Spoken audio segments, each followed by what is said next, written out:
कारखाने अधिनियमातील दुरुस्तीला राज्य मंत्रिमंडळाची मान्यता। आता दिवसाला 9 तासांऐवजी 12 तास काम करण्याची तरतूद। ओव्हरटाईमची वेळ वाढल्याने कामगारांना अधिकचा आर्थिक फायदा होणार।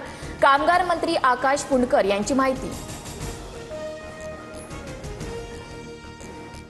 पुणेकरांना 2 नवीन मेट्रो स्थानकं मिळणार। स्वारगेट ते कात्रज दरम्यान बालाजीनगर बिबेवाडीमध्ये 2 मेट्रो स्थानकं उभारली जाणार। सरकारकडून 683 कोटींच्या अतिरिक्त खर्चास मंजुरी। नागपूरच्या बाजारगाव परिसरातील सोलार कंपनी स्फोट। विस्फोटकं बनवण्याचं काम करणाऱ्या सोलार कंपनी स्फोट। एका कर्मचाऱ्याचा मृत्यू तर स्फोटात 13 कर्मचारी जखमी झाल्याची माहिती। गणपती विसर्जनासाठी मुंबई महापालिकेचे 10,000 कर्मचारी तैनात असणार। मुंबईत 70 नैसर्गिक स्थळं आणि 290 कृत्रिम तलावात विसर्जनाची व्यवस्था। विजय दिनानिमित्त चीनमध्ये सर्वात मोठी लष्करी परेड। चीननं लष्करी ताकद दाखवली। आम्ही कुणाच्याही धमक्यांना घाबरत नाही।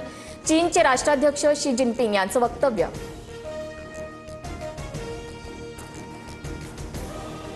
जम्मू काश्मीरच्या रामबन भागात मुसळधार पाऊस। चिनाब नदीच्या पाणी पातळीत वाढ।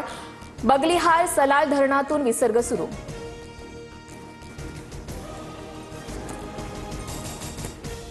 यमुना नदीने धोक्याची पातळी ओलांडली। अनेक भागात पाणी शिरलं। नागरिकांना तात्पुरत्या स्वरूपात राहण्यासाठी उभारण्यात आलेल्या टेंटमध्येही पाणी शिरलं।